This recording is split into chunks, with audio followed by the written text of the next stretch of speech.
Another question for you, Robert, real fast. The Angel Reese situation. We got to get into it. She's had an amazing month, man. You're talking about BET Awards, NBA 2K cover, shoe releasing, 300 Club, putting up crazy numbers this month.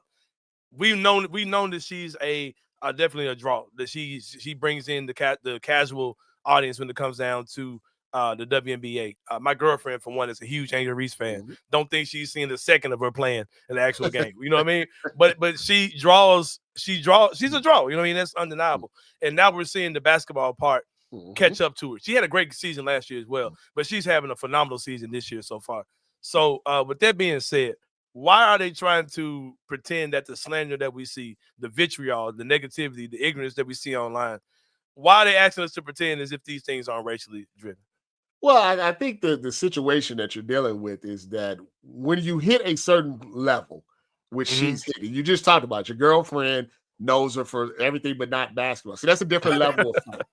Like I always say, when it comes to athletes, there's athlete famous, and then there's, famous. My grandmama know who you are, famous. Yeah, when you're at the Met Gala and you're doing all of this stuff, and then you're beyond. It's like rappers, like you crossed over to another level, of fame.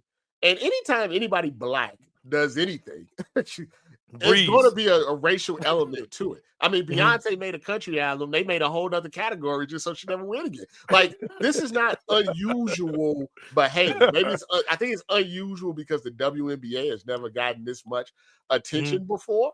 So I think for Angel and for the Angel supporters, I think they have to be very, very careful in who they engage with and who they give attention to. I mean, when a guy with 39 followers gets to start a race war, like, that's not good. That's not helping Angel. That's not promoting her basketball. That's not promoting her brand. That's giving life to a nobody.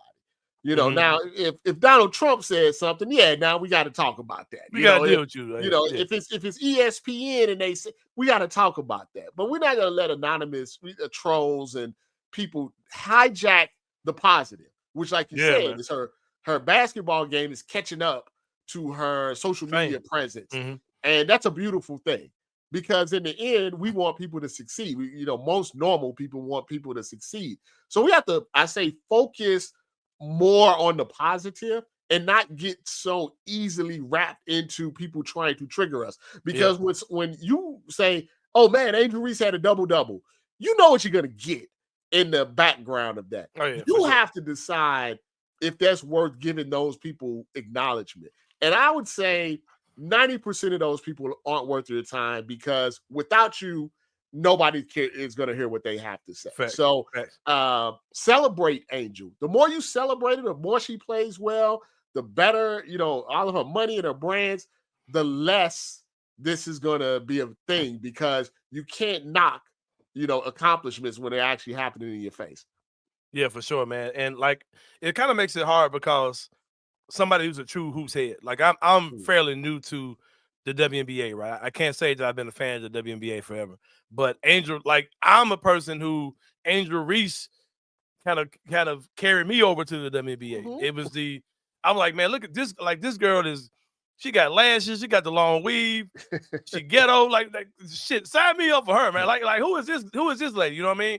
So I was drawn in because of her. And then then I heard about Caitlin Clark through her. And there's no lie. I found out about Caitlin Clark because of the incident with the you can't see me thing. That's how I found out about Caitlin Clark. Then I found out Caitlin Clark was a hooper, and now I'm a fan of both. And it kind of makes it hard to pull for Caitlin, not because she's not an awesome player, not because she's an evil person or something, but just because of the people that pull for her and the crap that's coming with it. And I look at the same thing like with a Cooper Flagg, right? Cooper Flagg made his debut last night. Going to be an amazing player in the league. I think I love that the defensive players are coming in. Guys are being able to hang their hat on defense coming in. We're calling these guys stars day one. You know what I mean? Guys like Cooper Flagg. But and I was thinking about this too. Like, okay, why are we getting that same level of vitriol? Because it seems like if I'm one of the bad people, it seems like Cooper Flagg should be the poster boy of even more a higher level of ignorance. You're talking about probably without a doubt the best American-born white basketball players. Let me tell you why. Because they know they can trigger WNBA fans easily. NBA fans are hardcore. So if somebody calls Cooper Flagg a white boy, they might care. You know what I'm saying? It's the same effect. You know, it's like a relationship. Like, you know, the trigger words of your partner. So, you know, you tell you if your partner doesn't care about, you know, you drinking, you know, beer or whatever, right? But she cares about you leaving your socks on the floor. Yeah. You know, so, you know, they're both mundane things, but one is a trigger. What they found out was that you can say anything about the WNBA, and it just triggers people. They go too far with it. Whereas the NBA, I guess, has been born and raised off being clowned. So yeah, Cooper Flagg can go 5 for 20. People call him. I saw people call him a buzz. People saying, "Oh, there's great white hype." I saw all of that, but it doesn't. It doesn't have the same effect because it's taken more as a joke.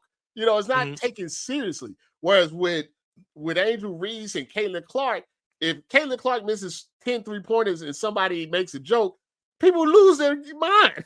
You know, and if Angel Reese bricks 7 layups in a row and they make a joke, people all of a sudden think she's Rosa Parks. Like, it's too extreme on both sides.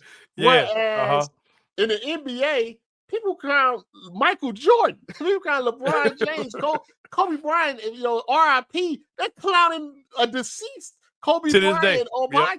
So I think the NBA should built.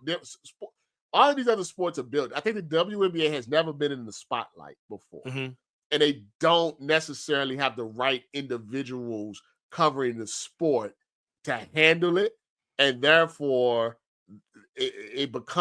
everything becomes a bigger thing when it's really like, you know, like when Angel Reese was, you know, they got in a little scuffle, right? That happens in every NBA game, every WNBA game. Actually, that's our girl even run more, over girl. Yeah, it's bug wild down there. Yeah, but when that happened, you would think it was the Rodney King trial or something. The way it was reported, they just take it too seriously. And maybe in a couple of, I thought maybe it would calm down this year. I was wrong. But maybe in a couple of years, they get more used to it and more star players come in. Because Paige Beckers don't have to deal with this. Yeah. You know, it's really specific to Caitlin and Angel. So I don't know what needs to happen between them. You know, maybe they got to go on a vacation together or something. Maybe they both at the pool. You know, maybe I don't know what needs to happen. But it seems like it's only specific to them. And whenever we're able to detach from that, we can just cover sports the regular way.